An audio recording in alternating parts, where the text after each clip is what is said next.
I came to Mahler through singing actually. So I was 8, I think. Yes, 8. I was singing in England in a cathedral in Worcester, and it was Mahler 8, and I was in the Knabenchor, and I must have sung this piece. I mean, 3 or 4 times in the time that I was a boy. I don't think there was any symphony, not even the first, where uh, I, I enjoyed the first time I heard the symphony. For two reasons. I think, firstly, because of sheer exasperation that I've had this gut feeling I was involved in something, experiencing something that was sort of life changing, but totally at sea as to what the meaning should be.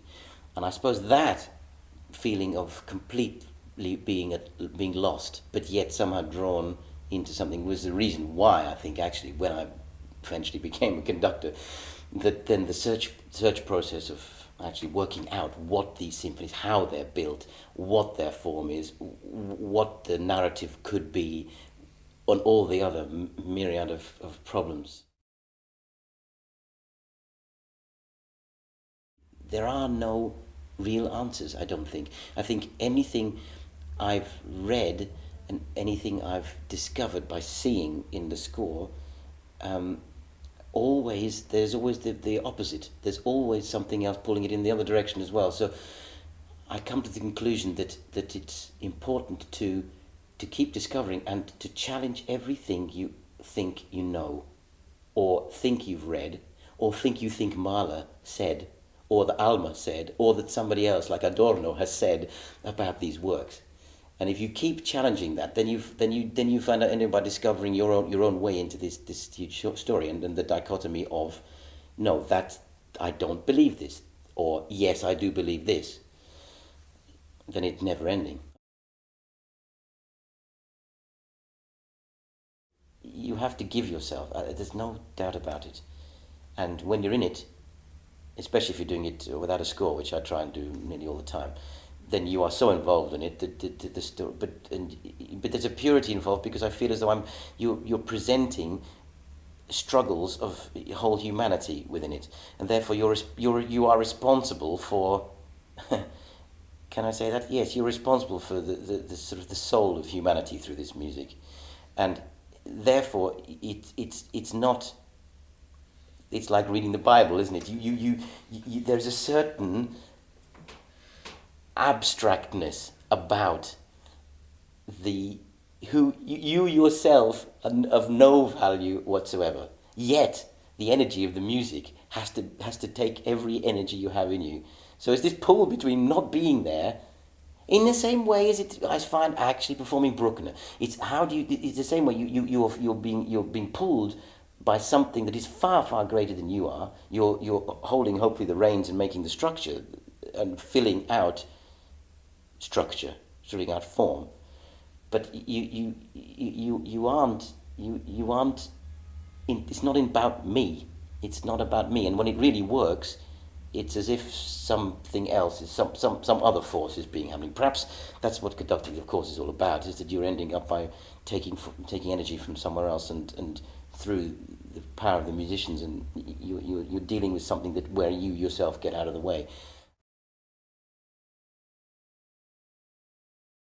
I try nearly always to have divided violins, and that makes a difference in balance because depends how many you've got of them, and it's different then. If they're, I mean, it seems to me in Mahler, it's just a structural necessity.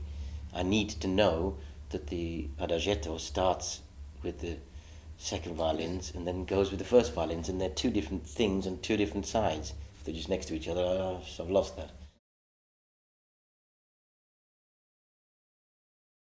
But I feel a big responsibility with this music. You feel a big responsibility performing Beethoven, but you can perform Beethoven badly, and it's still a really strong piece. If I think if you can be pulled into sentimentalismus, you can be pulled into analytical structure. In Mahler, you can be pulled in several different, not cliches, but several different Sackgassen. I think in this music, and you to avoid going into a Sackgasse, but still to bring all of these elements somehow together in one package. Now, tonight, right now, that's very, very challenging. But that's why I say, I could really have said I would be thankful if I died now, because I've done a good job of this symphony tonight.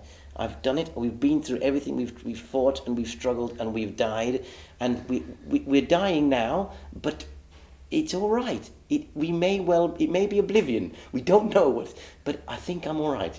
Which is presumably exactly what he must have been trying to say. I find it much more difficult to see with the first upbeat, making sure that I do know where everything is on the arch to the end, which is more a question of time, because they are still very, very long arches. They're still very long concentration points for performer, for listener.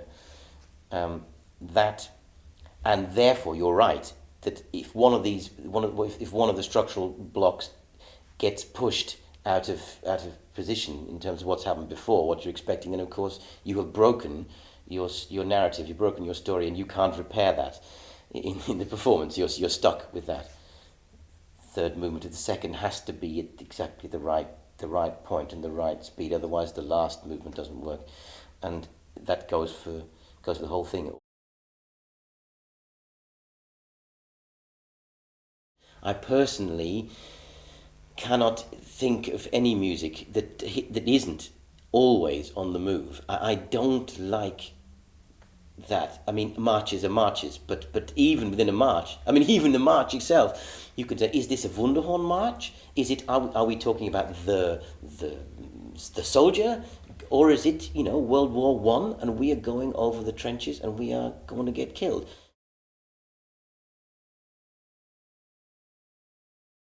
Absolutely. I would go further than that in that I seem to find myself happiest with what I want to say, what I feel is required to be saying, when I think of, or each time I've come to, yes, that's what I want to say, it's because I've seen this music as being autobiographical virtually the entire time. It's not usually the story or the autobiographical element that is generally sort of placative, is put in. I don't believe that that the Ninth Symphony is a heart condition. I don't believe you need to have that. What you do need to believe, as far as I can see, is that going up into the mountains and hearing cowbells and seeing how the world is different and how the air is different, and knowing that he did that, and knowing that he found that was his kind of haven, that is extremely helpful in the Sixth.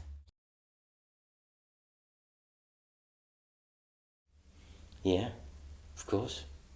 I mean, the question is, were these if we're going to believe that these catastrophes that are in the music are somehow in him, they're his own personal catastrophes, then he saw way beyond his own life, and I quite like to believe that. I somehow feel that he was such a special guy. The music that's come out, that it's still 100 years later, is still so frightening, has so much power, must mean that there was something special about this. And I like to believe in the same way as I say, we have to think about life and death, and we have to experience life and death, and as artists and as music lovers, and that is, of course, I suppose, the absolute reason of making music.